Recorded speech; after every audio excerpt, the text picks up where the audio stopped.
อ่ะ มื้อนี้เรามาสบายดีเนาะเราซอฟต์แวร์ .asia มื้อนี้เราจะมาพรีเซนต์เกี่ยวกับโปรแกรมคุ้มครองพนักงานหรือโปรแกรมจ่ายเงินเดือนของพนักงานเนาะอยู่ในนี้จะมีโฟลเดอร์ที่เราดาวน์โหลดมาเราจะมีเป็นโฟลเดอร์ employee เนาะแล้วก็แตกออกมาเราจะมาเป็นโฟลเดอร์นี้เนาะอยู่ในนี้มันก็จะมีโฟลเดอร์ก็คือว่าตัวนี้มันเป็นตัวระบบแอดมินเนาะที่จัดการระบบแอดมินก็คือว่าจัดการเราจะกำหนดสถานะใดๆเนาะตัวนี้ก็เป็นดัตต้าเบสตัวนี้ก็เป็นเอกสารเนาะแล้วตัวนี้ก็เป็นรูปภาพแล้วก็ตัวนี้เป็นทฤษฎีก็คือว่านับตั้งแต่การออกแบบวิเคราะห์หน้าปกหน้าต่างๆเนาะนักเรียนสามารถเอาไปถ้าพอได้เป็นนักเรียนจบอยู่ในใกล้สิจบสามารถนำเอาไปเป็นความรู้หรือเอาไปเป็นแบบอย่างในการเขียนบทใดเนาะอยู่ในนี้มันก็จะมีเป็นต้นว่ามันจะมีบทที่1บทที่5เนาะเราสามารถเอาทำตัวอย่างไปเป็นแบบอย่างหรือว่าเราจะเอาวิธีตัวนี้ไปเป็นแบบอย่างได้อยู่ในนี้เนาะก็คือมันจะประกอบไปโดยหลายๆอันนี่มันจะมีเป็นการนับตั้งแต่การออกแบบวิเคราะห์บทที่1บทที่2บทที่3บทที่4บทที่5เนาะนับตั้งแต่ต่างๆมันจะมีการออกแบบวิเคราะห์ครบสุดจนฮอดวิธีการนำใช้โปรแกรมเนาะวิธีใช้โปรแกรมใดๆนี่มันจะมีละเอียดเลยเนาะคือว่าเราจะแตก data dictionary data มันยังเราจะแตกเราออกแบบวิเคราะห์ครบสุดนักเรียนสามารถเอาไปพัฒนาได้เนาะอยู่ในนี้มันก็จะมีVBเนาะก็คือว่าตัวนี้มันจะเป็นโปรแกรมเนาะ HR อยู่นี้ก่อนอื่นหมดเนาะเราจะมาเอาดัตต้าเบสเข้ากับ SQL Server ก่อนเนาะขั้นตอนก็คือว่าเราจะเปิด SQL Server ขึ้นมาเดี๋ยวนี้ข้าพเจ้าเปิด SQL Server ขึ้นมาแล้วเนาะอยู่ในนี้ห้องข้าพเจ้านี่เป็นเวอร์ชัน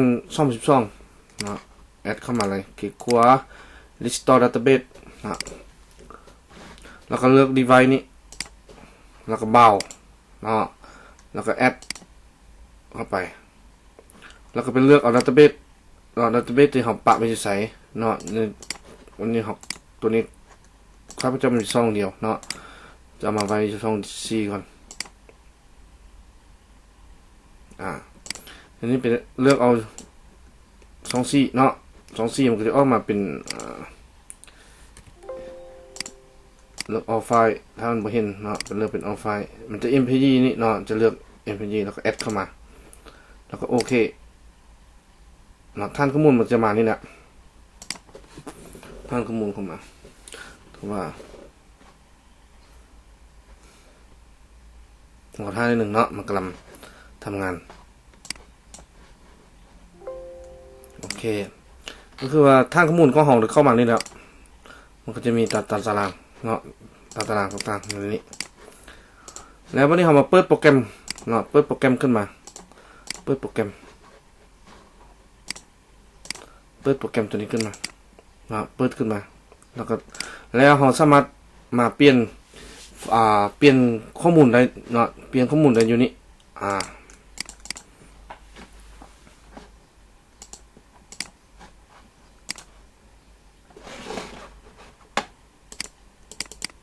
มาเปลี่ยนข้อมูลอยู่ใน data db string นี่เนาะแล้วก็มาเลือกเอาชื่อของเซิร์ฟเวอร์นี้มาใส่ชื่อเซิร์ฟเวอร์ของใส่ใส่นี้มาวางใส่นี้เนาะ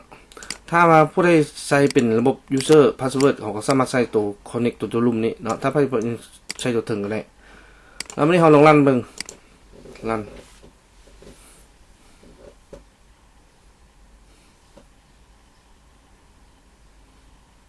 เนาะท่านึงเนาะโปรแกรมกำลังรัน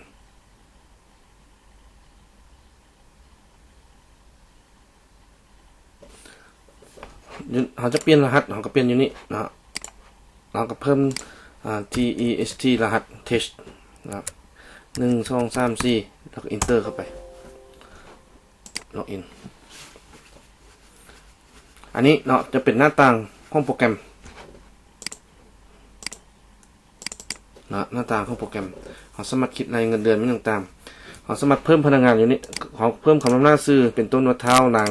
เรื่องต่างเนาะแล้วก็เพิ่มรายซื้อแข้งเพิ่มอยู่นี่เข้าไปเราก็สามารถแผนการเนาะแผนการก็คือว่ายังเราก็เพิ่มเข้าไปแล้วก็ตำแหน่งมันมีอย่างแน่เนาะตำแหน่งมันมีเงินตำแหน่งเงินอย่างต่างมันจะมีอันพวกเงินตำแหน่งเงินกินประเภทรายเดือนอะรายวันอะเนาะก็คือว่าฝึกงานมีต่างๆเนาะเราก็สามารถเลือกผู้บริหารเลือกมีต่างๆเนี่ยเราสามารถเลือกได้เราก็ดับเบิลคลิกเข้าไปปุ๊บเนาะเรากินเงิน OT เป็นต่างๆเราก็จะเปลี่ยนแผนการสังกัดเนาะแผนสังกัดก็คือว่าเราสามารถเปลี่ยนจากการเงินมาเป็นบริหารบ่หรือว่าเปลี่ยนต่างๆได้เอามาเพิ่มพนักงานเนาะเพิ่มพนักงานก็คือว่ายกตัวอย่างคือข้าพเจ้ามีอยู่นี่มีแล้วเนี่ยเนาะ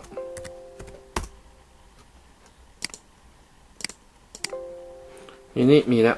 ซื้อของข้าพเจ้าเพิ่มเข้าไปเนาะข้อมูลการศึกษาต่างประเภทเงินเดือนกินเงินเดือนอะไรค่าแรงงานราคาเนี่ยมันก็ออกมาอยู่นี่เนาะเราจะมาเพิ่มเงินเดือนเพิ่มสมมติเราเพิ่มเข้าไปเนาะแล้วพอดีเรามาจ่ายเงินเดือนเบิ่งมันจะมีพนักงานเพิ่มพนักงานเนาะเพิ่มพนักงานแก้ไขข้อมูลพนักงานมันก็สามารถมีเปลี่ยนรูปภาพพนักงานเนาะมันจะมีกำหนดพนักงานลาออกเนาะว่าผู้ใดลาออกเขาคลิกที่นี่แล้วก็ออกเลยเนาะเรามันบันทึกการจ่ายเงินเดือนเขาสามารถกำหนดโบนัส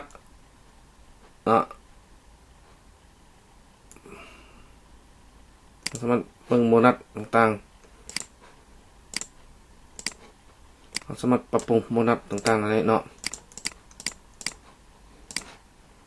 เราก็สามารถกำหนดโบนัสว่าของโบนัสเท่าไหร่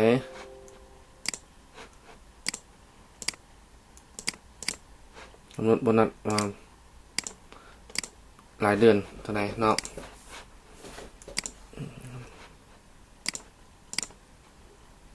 เวลาเขามาจ่ายเงินเดือนเขาก็คลิกที่นี่เลยอันนั้นไปคลิกใส่จำนวนโมทีนี่เท่าไหร่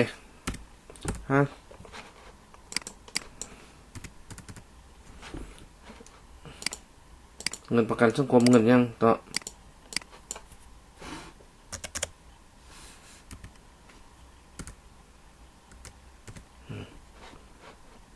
เงินประกันสังคม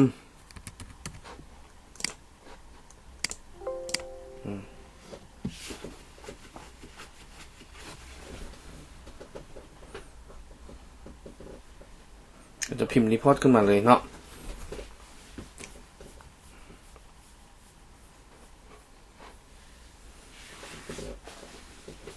รีพอร์ตการจ่ายเงินเดือนนะเขาสามารถรายงานตามแผนกรายงานต่างเนาะรายงานออกแต่ละแผนกตัวนี้ก็เป็นโปรแกรมขั้นพื้นฐานเนาะการโปรแกรมที่ว่าเป็นระบบเงินเดือนตัวนี้เราปิดเป็นระบบเงินเดือนออกไปเนาะแล้ววันนี้เราจะมาเว้าเรื่องตัวโปรแกรมอยู่ในนี้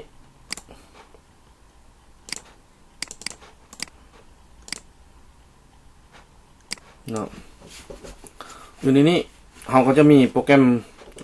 dictionary จะมี dictionary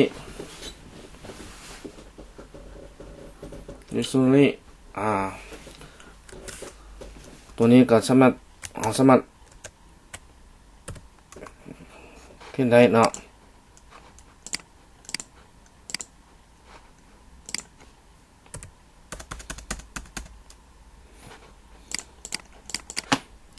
dictionary แล้วตัวนี้มันจะเป็นโปรแกรมโปรแกรมเนี่ยก็จะมีปุ่มคู่มือมีเอกสารเราก็สามารถเอาไปให้เป็นบทแบบอย่างในการเขียนบทได้เนาะ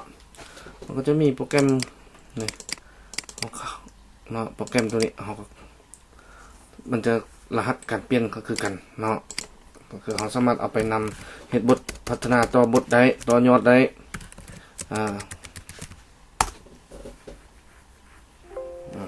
มันก็จะมีโปรแกรมตัวนี้เนาะ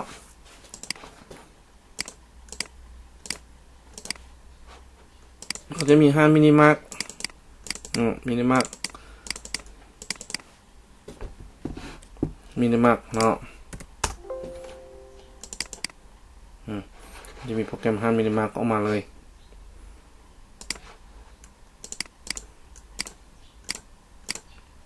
จะมีโมบายเซ็นเตอร์มีโปรแกรมโมบายเซ็นเตอร์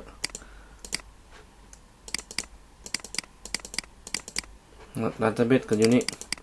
แล้วก็จะมีโปรแกรมสร้างอันนี้ดัตต้าเบสนะอันนี้ก็จะโปรแกรมสร้าง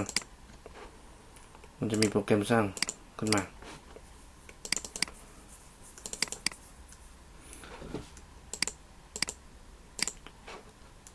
อยู่ในนี้มันจะประกอบไปด้วยเอกสารต่างๆเนาะว่าเอกสารในการเขียนบทเอกสารเกี่ยวกับการพัฒนาระบบอยู่ในนี้เฮาค่ายมันจะเป็นซอร์สโค้ดของ bb.net อยู่ในนี้เฮาค่ายอยู่ในราคา5 เซนต์กิฟเนาะต่อ5โปรแกรมมีซอร์สโค้ดพร้อมมีเอกสารมีข้อมูลต่างๆประกอบเข้ามานำเนาะขอบใจ